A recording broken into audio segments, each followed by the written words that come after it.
Haide la o cafea bună!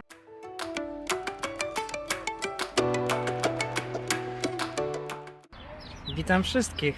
Cześć! Jestem za mną w parku Cismigiu i chcemy iść teraz na spacer. Kupiliśmy sobie dobrą kawę, pijemy sobie idąc i spacerując. Zapraszamy na dzisiejszy odcinek.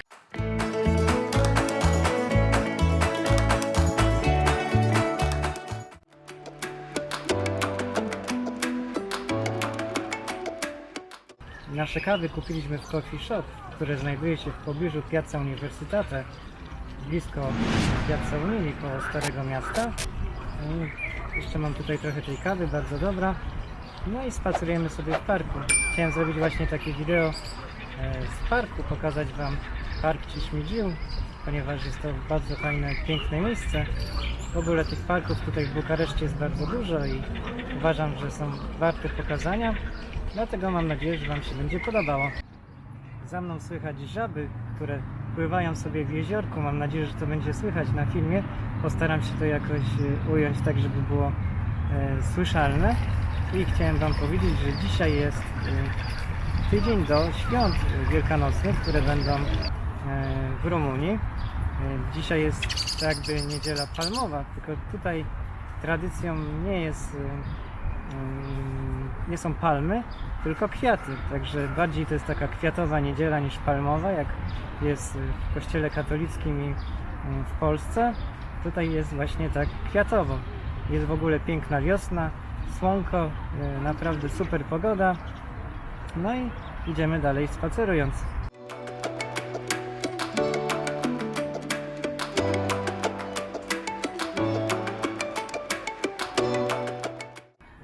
Jestem teraz na takiej łące, która jest przepiękna. Dużo tutaj takich kwiatów. Ja się nie znam na kwiatach, nie wiem co to są za kwiatki. Takie ładne, naprawdę śliczne są. I to jest świetne miejsce, w którym sobie robią młode pary sesje zdjęciowe po ślubie. Za mną również jest też taki duży zegar, tam w oddali. Pokazywałem go Wam na początku filmu. I też jest to taki charakterystyczny zegar, który znajduje się w wielu parkach w Bukareszcie. Nie wiem jak w innych miastach, bo nie zwiedzałem zbytnio parków, ale tutaj właśnie w tym mieście, gdzie jestem, w wielu parkach ten zegar jest taki charakterystyczny.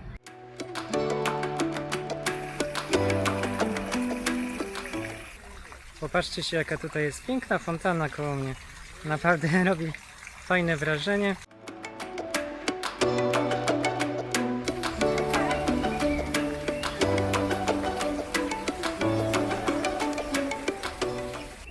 Oprócz fontanny jest tutaj również piękny wodospad. Idę go teraz zobaczyć z kilku stron. Ja go widziałem tam z dołu. Tutaj idę zobaczyć do środka, bo jest taka jaskinia. I jeszcze można tam wejść na górę. Ale muszę się tu schylić.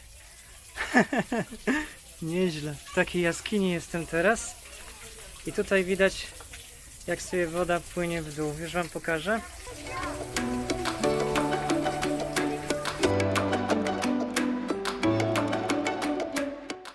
Ta mana czeka na mnie na górze, idę tu schodkami do niej.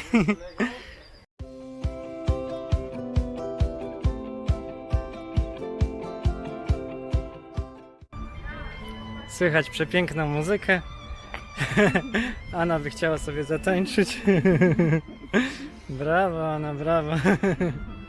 Bardzo lubię takich grajków, którzy grają na jakimś instrumencie w różnych miejscach, czy to na skrzypcach, czy na gitarze. To sprawia taki wyjątkowy klimat. Zauważyłem, że bardzo dużo ludzi tutaj przychodzi ze zwierzętami, to znaczy z psami. O, tam pan nawet niedźwiedzia udaje, bawi się z dzieckiem. Dziadek z wnuczkiem. Słychać jak się bawią. Bardzo dobrze.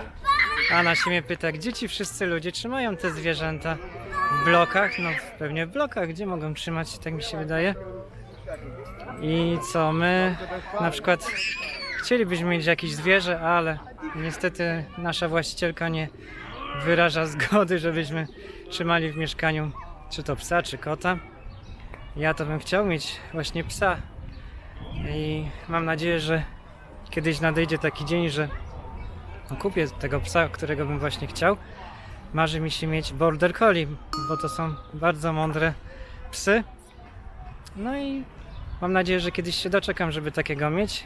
Miałem dawno temu owczarka szkockiego, Collie, i to był właśnie pies, który był bardzo posłuszny, bardzo mądry. Teraz chciałbym mieć właśnie border. No i miałem jeszcze kiedyś labradora. To też był bardzo dobry pies, kochany, taki spokojny, bardzo towarzyski. A czy wy macie jakieś zwierzęta w ogóle? Czy macie psa, koty? Ja miałem jeszcze 2 koty, które mieszkały w domu moich rodziców. Te koty już teraz niestety nie żyją, ponieważ były bardzo stare i zdechły. W ogóle to chciałem powiedzieć, że uważam, że jaki ktoś jest dla zwierząt, to taki też jest dla ludzi, czyli każdy, kto kocha zwierzęta, to jest raczej dobrym człowiekiem. I jeszcze mam taką jedną konkluzję, że ludzie, którzy kochają czekoladę, a ja na przykład jestem fanem czekolady i uwielbiam czekoladę, także to też są dobrzy ludzie, więc jeżeli ktoś kocha zwierzęta, kocha czekoladę, to już jest wyjątkowo dobrym człowiekiem. A tutaj jest takie jeziorko i zrobię wam zbliżenie. Tam są żółwie. Popatrzcie się, ile tam sobie żółwi siedzi.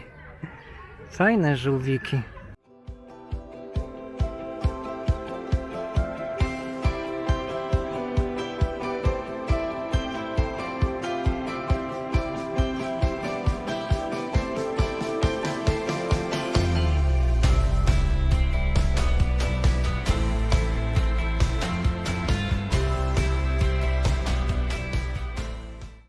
Jesteśmy teraz na ulicy Kalea Victorii.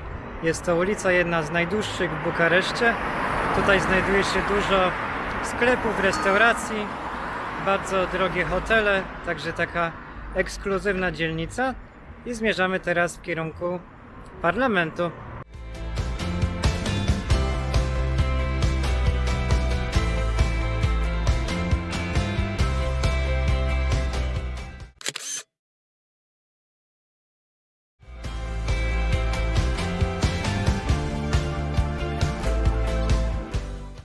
Idąc uliczkami Bukaresztu, nie powinno was dziwić, że można zobaczyć na przemian albo takie nowoczesne budynki, jak ten tutaj, który wam zaraz pokażę. Popatrzcie. Taki budynek, albo taką starą kamienicę, która jest za mną.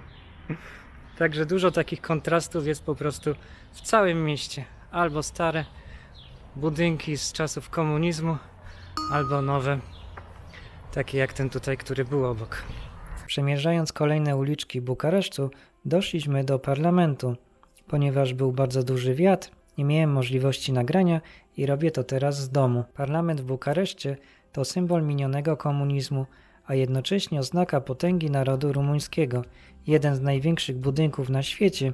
W księdze rekordów Guinnessa prześcignął go jedynie Pentagon. Wciąż jest siedzibą władz. Donald Trump chciał go kupić i urządzić w środku kasyno. Komunistyczny rumuński dyktator Nicolae Ceausescu zapragnął stworzyć imponującą dzielnicę rządową. Jego inspiracją były podróże do Korei Północnej czy Chin i tamtejsze budynki rządowe. W tym celu od początku lat 80. wyburzono około 7000 m2 powierzchni Starego Miasta z historycznymi zabudowaniami. Rozebrano m.in. 30 000 domów, 19 cerkwi, 3 kościoły, 6 synagog i przesiedlono aż 40 000 mieszkańców. Budowę parlamentu w Bukareszcie, zwanego Domem Ludowym, faktycznie rozpoczęto w 1983 roku. Trwała ona 13 lat i pochłonęła $3 miliardy oraz siły zmuszonych do pracy 700 architektów i 20 000 robotników. Żeby zwiedzić wszystkie 1100 pomieszczeń parlamentu w Bukareszcie, rozlokowane na 12 piętrach i 8 podziemnych kondygnacjach, potrzeba około 100-godzinnego spaceru. Turystom pokazuje się tylko część tego budynku przez około 30 minut. Parlament w Bukareszcie jest krytykowany za brak funkcjonalności. Przykładowo wysokość rachunków to suma, którą można by przeznaczyć na utrzymanie średniego miasta w kraju. Wróciliśmy do domu i tak jak już dzisiaj wspomniałem w filmie, że jest Niedziela Palmowa, ortodoksyjna oczywiście, i w tym dniu tradycją jest jeść rybę. Tak, właśnie rybę, nie zawsze wieprzowina, jak to jest w rumuńskiej tradycji. Dlatego też mamy przygotowanego dorsza upieczonego z warzywami. Do tego kieliszek dobrego, półsłodkiego wina. Muszę go skosztować, bo jestem po prostu bardzo spragniony. Bardzo dobre wino. No rok chciałem powiedzieć jeszcze. No i będziemy jedli nasz posiłek. Jeżeli Wam się podobał ten film, nasza wycieczka do parku Chishmiju, no to dajcie oczywiście łapki w górę, skomentujcie ten film. No i zapraszam Was na następne odcinki. Do zobaczenia.